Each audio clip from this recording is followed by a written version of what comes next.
CM Revanth తో deputy CM Bhatti, మంత్రి శ్రీధర్ బాబు భేటీ అయ్యారు. ఫీజు రియంబర్స్మెంట్ బకాయిలపై చర్చిస్తున్నారు.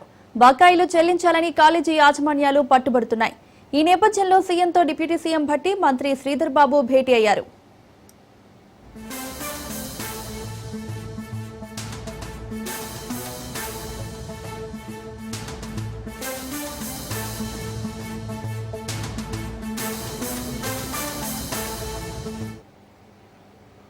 సీఎం రేవంత్ తో డిప్యూటీ సీఎం భట్టి, మంత్రి శ్రీధర్ బాబు భేటీ అయ్యారు.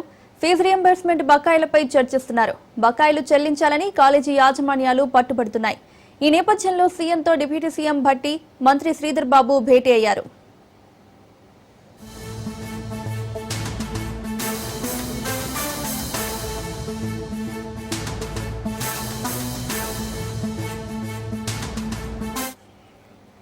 ఇదే అంశానికి సంబంధించి మరింత సమాచారం మా ప్రతినిధి రాజు అందిస్తారు. రాజు. మౌనిక, కొద్దిసేపు క్రితమే సీఎం రేవంత్ రెడ్డితో డిప్యూటీ సీఎం బట్టి విక్రమార్క, మంత్రి శ్రీధర్ బాబు భేటీ కావడం జరిగింది. ప్రధానంగా ఫీజు రీఇంబర్స్మెంట్ అంశంపై ఇప్పటికే కళాశాలల యాజమాన్యాలతో నిన్న చర్చలు జరిపినటువంటి డిప్యూటీ సీఎం బట్టి విక్రమార్క ఈ రోజు అదే విషయాన్ని ముఖ్యమంత్రి రేవంత్ రెడ్డికి కూడా తెలియజేయడం జరిగింది. ప్రధానంగా ఈ రోజు నుంచి కూడా విద్యా సంస్థలు బంద్ చేస్తున్నట్టు కూడా ఇప్పటికే రాష్ట్ర హైయర్ ఇన్స్టిట్యూషన్ ఆఫ్ అసోసియేషన్ వెల్లడించడం జరిగింది.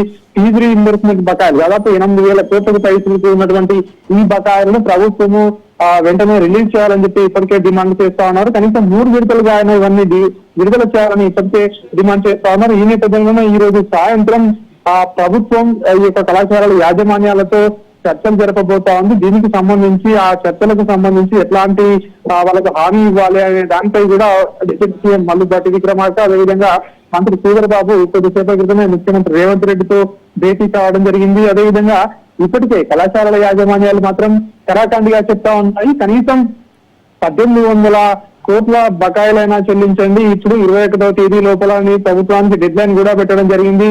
దీనికి సంబంధించి ఇప్పటికే ఈ రోజు నుంచి కళాశాలలు బంద్ ఉంటాయని చెప్పేసి కూడా ప్రకటించడం జరిగింది. రేపటి నుంచి ప్రారంభం కాబోయే పరీక్షలను సైతం కూడా నిలిపివేస్తున్నట్టు కూడా కళాశాలల యాజమాన్యాలు చెప్పడం జరిగింది.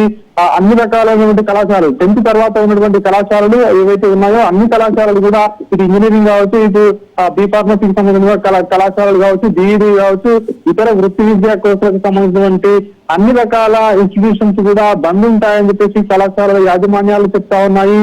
అదేవిధంగా 23, 24వ తేదీలో విద్యార్థులతో ప్రత్యేక సమావేశం కూడా ఏర్పాటు చేయాలని చెప్పేసి కూడా ఇప్పటికే కళాశాలల యాజమాన్యాలు కూడా ఇప్పటికి ఒక నిర్ణయం కూడా తీసుకోవడం జరిగింది. దీనికి సంబంధించి రాష్ట్ర వ్యాప్తంగా దీన్ని ఉధృతం చేయాలి అని చెప్పేసి కూడా ఒకవైపు ఇటు కళాశాలల యాజమాన్యాలు ఇప్పటికే ఇటు భావిస్తున్నటువంటి పరిస్థితి కనిపిస్తోంది. మరొక వైపు ఇప్పుడు 21వ తేదీలో కొత్త 1,800 కోట్ల బకాయిలు చెల్లించాలనే ప్రభుత్వానికి ఇప్పటికే డెడ్ లైన్ కూడా కళాశాలల యాజమాన్యాలు విధించడం జరిగింది.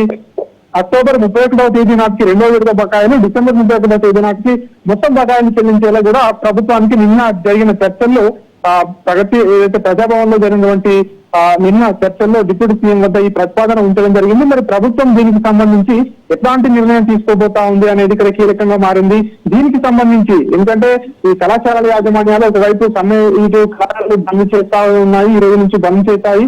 మరొక వైపు ఈ రోజు సాయంత్రం వారితో ప్రభుత్వం చర్చ జరపబోతా ఉంది డిప్యూటీ సీఎం ఆధ్వర్యంలో. సో వారికి ఎట్లాంటి హామీ ఇవ్వాలన్న దానిపై కూడా ముఖ్యమంత్రి రేవంత్ రెడ్డితో ఇద్దరు మంత్రులు కూడా భేటీ కావడం జరిగింది. ఈ భేటీ కొద్దిసేపటి క్రితమే ముగిసింది. సో దీనికి సంబంధించి ఈ రోజు సాయంత్రం జరిగే కళాశాలల యాజమాన్యాలతో సాయంత్రం జరిగే భేటీలో ఈ యొక్క దానిపై ఒక స్పష్టత వచ్చే అవకాశం కనిపిస్తా ఉంది. ప్రభుత్వం నిధులు విడుదల చేస్తే వెంటనే దీన్ని కళాశాలల బంద్ నిర్ణయాన్ని వెనక్కి తీసుకుంటామని, లేదంటే బంద్ యథావిధిగా కొనసాగుతుందని చెప్పేసి కళాశాలల యాజమాన్యాలు అయితే చెప్తా ఉన్నాయి. దీనికి సంబంధించి ఈ రోజు సాయంత్రం ఒక క్లారిటీ వచ్చే అవకాశం కనిపిస్తా ఉంది. Mounika. Right Raju, thank you.